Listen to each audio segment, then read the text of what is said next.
வணக்கம். நான் உங்கள் மதுசூதனன் கலைச்செல்வன். தினமொரு கதை நிகழ்ச்சியில் இன்று மீண்டும் உங்களை சந்திப்பதில் மகிழ்ச்சி கொள்ளுகிறேன். இந்திய தேசத்திலே ரிஷிகளினுடைய பரம்பரை என்பது வேதகாலத்திலிருந்து நமக்கு பரவலாக பேசப்பட்டு வரக்கூடிய ஒரு ஞான மரபு. முனிவர்களாகவும் தபஸ்விகளாகவும் இருந்து மிக உயர்ந்த நிலையை அடைந்து தவத்தின் வலிமையினாலே நினைத்த மாத்திரத்தில் அட்டமா சித்திகளும் பெறப்பெற்றவர்களாக எடுத்த இடத்திலிருந்து மற்றோரிடத்திற்கு உடனடியாக செல்லுவது, உருவத்தை அதிகப்படுத்திக் கொள்வது, குறைத்து கொள்ளுவது, ஓங்கி நெடிதோங்கி வளருவது, குள்ள உருவம் எடுப்பது என்று அவரவர்கள் நினைத்ததை நினைத்த மாத்திரத்தில் செய்யக்கூடிய சிறப்பையெல்லாம் கூட அவர்கள் பெற பார்க்கிறோம். அந்த வரிசையிலே வரக்கூடிய ரிஷிகளில் மிக உயர்ந்த நிலையிலே வைத்து கொண்டாடப்படுபவர் குள்ளமுனியாக கும்பமுனியாக அறியப்படும் அகஸ்தியர். அகத்தியர் எனப்படும் இந்த முனிவரினுடைய தோற்றம் ஒரு குடத்திலிருந்து வந்தது என்று அறிகிறோம். மண்ணால் செய்யப்பட்ட ஒரு குடத்திலே உற்பத்தியானவர் என்று அறியப்படுகிறது. குடத்திலே இவருடைய தோற்றம் எப்படி நிகழ்ந்தது? அகத்தியரினுடைய அடுத்த நிலையில் அவரை விடவும் உயர்ந்தவராக அவருடைய தந்தை ஸ்தானத்தில் புலஸ்தியரை வைத்து கொண்டாடுவார்கள். புலஸ்திய மகரிஷி ஒரு யாகம் செய்தார் என்றும் அந்த யாகத்திலே மகிழ்ந்த மித்ரனும் வருணனுமாக சேர்ந்து ஊர்வசியை பார்த்து மோகித்தபோது அந்த நிலையில் அந்த ஆசையானது ஒரு மண்குடத்திலே சேர்ந்து நிலைத்திருக்க அந்த மண்குடத்திலிருந்தே அகத்திய பெருமான் உற்பத்தியானார் என்று பார்க்கிறோம். அதனால்தான் அவருடைய வடிவத்தை குள்ள வடிவமாகவே சொல்லி வருகிறது புராணங்கள். அப்படி தோன்றியவர் அபரிமிதமான அறிவுத்தன்மையோடு பரம சிவபக்தராக ஞான நிலையிலே உயர்ந்த பக்குவான்மாவாகவே அறியப்படுகிறார். இவர் மூலமாகத்தான் பல்வேறு கலைகள், நாட்டியக்கலை, நாடகக்கலை, மொழிப்பயிற்சி, வடமொழி தமிழ் இரண்டிற்குமான இலக்கண நயங்கள், இன்னும் வரக்கூடிய வழிபாட்டு மரபுகள், ஆகம மரபு என்று இப்படி பல்வேறு மரபுகளுக்கும், இன்னும் சொல்லப்போனால் மருத்துவம், நுண்கலைகள், வர்மக்கலை என்று அழைக்கப்படும் அதுவும் ஒரு வகை மருத்துவமாகவே பார்க்கப்படுகிறது. தற்காப்பு கலை, சித்த வைத்தியம், ஜோதிஷம் என்று பல கலைகளுக்கும் தோற்றுவாயாக தொடங்கி வைத்தவராகவே அகத்திய பெருமானை பார்க்கிறோம். எல்லாவற்றிற்கும் மேலாக இவர் பரம சிவபக்தர். நினைத்த மாத்திரத்தில் சென்ற இடமெல்லாம் சிவலிங்க பிரதிஷ்டை செய்து அவரை வழிபடுவதை தன்னுடைய வாழ்நாள் நோக்கம் போலே கொண்டிருக்க வேண்டும். கிட்டத்தட்ட இவருடைய வாழ்க்கையும் ஒரு பெரிய பயணம் போல்தான் அமைந்திருக்கிறது. இந்திய தேசத்தினுடைய இன்றைய எல்லைக்குட்பட்டவர் மட்டும் இல்லை, அகண்ட பாரதத்தில் பல்வேறு நாடுகளிலும் இந்திய தன்மை, இந்திய தத்துவ மரபு எங்கெங்கெல்லாம் விளங்குகிறதோ அங்கெல்லாம் அகத்திய பெருமானை அவரவர்கள் அளவிலே வைத்து வழிபடக்கூடியதை பார்க்க முடிகிறது. அந்த விதத்தில் சீன தேசம், திபெத், நேபாள், இன்னும் தெற்காசிய நாடுகள் பலவற்றிலும் கூட அகத்தியருடைய வழிபாடு தொடர்ந்து வர பார்க்கிறோம். பாலி முதலிய நகரங்களில் அகத்தியர் ஒவ்வொரு இல்லத்திலும் தினந்தோறும் அவர்கள் செய்யக்கூடிய வழிபாட்டிலே முக்கிய இடத்தில் வைத்து கொண்டாடப்படுகிறார். இப்படிப்பட்ட அந்த அகத்திய மாமுனிவர் அவருடைய நிலையிலிருந்து, அவர் திருக்கையிலாய வாசியாக இருந்த நிலையிலிருந்து தெற்கு நோக்கி புறப்பட்டு வரத் தொடங்குகிறார். இது நம்முடைய பாரத பண்பாட்டு மரபியலில் மிக முக்கியமான ஒரு நிகழ்ச்சியாக கருதப்பட வேண்டும். ஏனென்றால் வடக்கே இருந்து ஞான நிதியான அகத்திய பெருமான் தெற்கு நோக்கி வந்து வரும் வழியெல்லாம் தன்னுடைய ஞான பரம்பரைகளை பல்வேறு ஸ்தாபனங்களாக நிறுவி வந்து இன்னும் அநேக முனிவர்களை நெறிப்படுத்தி அவர்களுக்கு உபதேசங்கள் செய்து பல்வேறு மருத்துவ நூல்கள் முதலியவற்றையெல்லாமும் வழங்கி அருளியபடியே பல சிவாலயங்களை தரிசித்து கொண்டு ஆங்காங்கே இருந்த துஷ்ட சக்திகளையெல்லாம் அழித்து நிரசனம் செய்து ஆணவத்தை எல்லாம் அடக்கி அவர்களை அருள்நிலைக்கு மாற்றி தெற்கு நோக்கி வருகிறார். அதனால்தான் அகத்தியர் பற்றிய புராணம் பல இதிகாசங்களில், பல புராணங்களிலும் கிளைக்கதைகள் போலே ஆங்காங்கே இருக்க பார்க்கிறோம். அகத்தியரை சேராது எந்தவித தலபுராணமும் நிறைவடையவே முடியாது. பெரும்பான்மை தலங்களுக்கு எடுத்துக்கொள்ளலாம். அப்படி பார்த்தால் அத்தனை தலங்களிலும் ஏதோ ஒரு விதத்தில் அகத்திய பெருமானுடைய தொடர்பு இருக்கக்கூடியதையும் பார்க்க முடிகிறது. அப்படி ஞான வடிவமாக பிறந்தவர், ஒளி பொருந்தியவர் என்பது இவருடைய திருநாமத்திற்கு பெயர் போலே.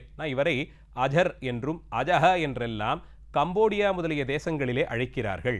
மிகுந்த ஒளியோடு கூடியவர் என்ற பொருளிலே அகத்திய பெருமான் அறியப்படுகிறார். அப்படி ஞான ஒளியாக விளங்கும் இவரை கொண்டுதான் சிவபரம்பொருள் பல்வேறு திருவிளையாடல்கள் செய்தார். அந்த நிலையிலே இறைவனுடைய திருக்கல்யாணம் வடகைலாயத்திலே வெகு விமர்சையாக ஏற்பாடு ஆகிறது. இறைவனும் இறைவியும் திருமண கோலத்திலே காட்சி தரவிருக்கும் அந்த சிறப்பு நிகழ்ச்சியில் அத்தனை பேரும் கலந்து கொள்ள விழைந்தார்கள் என்றால் 14 புவனவாசிகளும் அதிலே கலந்து கொண்டார்களாம். அத்தனை உலகங்களிலிருந்தும் எல்லோரும் வந்தார்கள். மேல் நோக்கி செல்லுவதாய் 7 உலகங்கள், கீழே பாதாளத்தை நோக்கி சொல்லுவதாய் ஒரு 7 உலகங்கள். இந்த 14 உலகங்களிலிருந்தும் அந்தந்த நிலையில் இருப்பவர்களெல்லாம் அங்கே எழுந்தருளி அந்த திருக்கல்யாண கோலத்தை தரிசிக்க வேண்டும் என்று விழைந்தார்கள். அப்படி ஏற்பட்ட அந்த விழாவிலே எல்லோரும் கலந்து கொண்டதால் வடக்கு பக்கம் பாரம் அதிகமாகி வடநிலை தென்னிலை, இந்த வடக்கு தெற்கு எனக்கூடிய அந்த சமநிலை சற்றே தளர்ந்ததாம். வடக்கே பாரம் கூடியதால் வடக்கு கீழ்நோக்கி சென்றது, தளர்ந்தது. தெற்கு மேல் நோக்கி நகர்ந்ததாம். இந்த சமநிலை அந்த இடத்தில் மீண்டும் வர வேண்டும் என்று பார்த்தார். ஏன்னா அந்த நிலை அப்படி ஒரு தடுமாற்றம் ஏற்பட்டு விட்டால் உயிர்கள் எல்லாம் அஞ்சின. எல்லாம் ஒரு நொடிப்பொழுதிலே இறைவனிடம் சரணமடைந்தார்கள். ஹரஹரா சிவசிவா என்று திரும்பிய திசையெல்லாம் கோஷம் எழுப்பி இறைவனிடம் சரணாகதி செய்து, சிவபெருமானே உங்களை விட்டால் எங்களை காக்க வேறு வழியில்லை என்று அவருடைய திருவடிகளை அடைந்தார்கள். அப்படி அடைந்த நிலையில் கருணையே வடிவான சிவபெருமான் அவர்களுக்கு அருள வேண்டி அகத்திய பெருமானை தேர்ந்தெடுத்தார். அங்கே கூடியிருந்த அத்தனை லட்சம் அத்தனை கோடி உயிர்களிலும் அகத்தியரைத்தான் சிவபெருமான் தேடினார். அகத்திய முனிவரை அங்கே வரும்படியாய் செய்து, நீங்கள் இந்த க்ஷணமே தெற்கு நோக்கி யாத்திரை செய்ய வேண்டும். வடக்கே இருந்து தெற்கு நோக்கி யாத்திரை செய்து அங்கே போய் தென்கோடியிலே, பாரத தேசத்தின் தென்கோடியிலே தாமிரபரணி நதி உற்பத்தியாகக்கூடியதும் மிகுந்த புண்ணியம் நிறைந்ததும் அழகான இயற்கை சூழலெல்லாம் நிரம்ப பெற்றதுமாய் விளங்கும் சிவமே வடிவாய் காட்சி தரும் பொதிகை மலையை சென்று அடையுங்கள். பொதிகை மலையிலே நீங்கள் ஆசிரமம் அமைத்து கொண்டு அங்கேயே நித்தியவாசம் செய்து வந்தால் இந்த வடக்கு தெற்கு என்கிற இந்த இது தாழ்ந்து அது உயர்ந்து என்ற அந்த சமநிலை அற்ற தன்மை நீங்கி எல்லாம் சமநிலைக்கு வந்துவிடும் என்று கருதுகிறார். அதனால் அகத்திய பெருமானை தெற்கு நோக்கி செல்லும்படியாய் பணித்தார். பார்த்த அகத்தியருக்கு ஒரு நிலையிலே சின்ன மனக்கலக்கம். பெருமானே, உங்களுடைய திருக்கல்யாண கோலத்தை, அந்த திருமண வைபவத்தை அத்தனை உயிர்களும் காண வேண்டி இங்கே காத்திருக்கிறார்கள். அடியேனும் அந்த ஆனந்தத்திற்காகத்தான் இங்கே காத்திருக்கிறேன். உங்களுடைய அந்த திருக்கல்யாண காட்சி அது என்றென்றும் எங்களுக்கு நன்மை பயப்பதானதாற்றே, அதை தரிசிக்கவே இங்கே நான் நின்றிருந்தேன். ஆனால் சுவாமி, அடியேனை மட்டும் தேர்ந்தெடுத்து தனிமைப்படுத்தி நீ தெற்கு நோக்கிச் செல் என்று ஆணை பிறப்பிக்கலாமோ? நான் என்ன செய்தேன் உங்களுடைய திருக்கல்யாணத்திலே கலந்து கொள்ளாமல் செல்வதற்கு?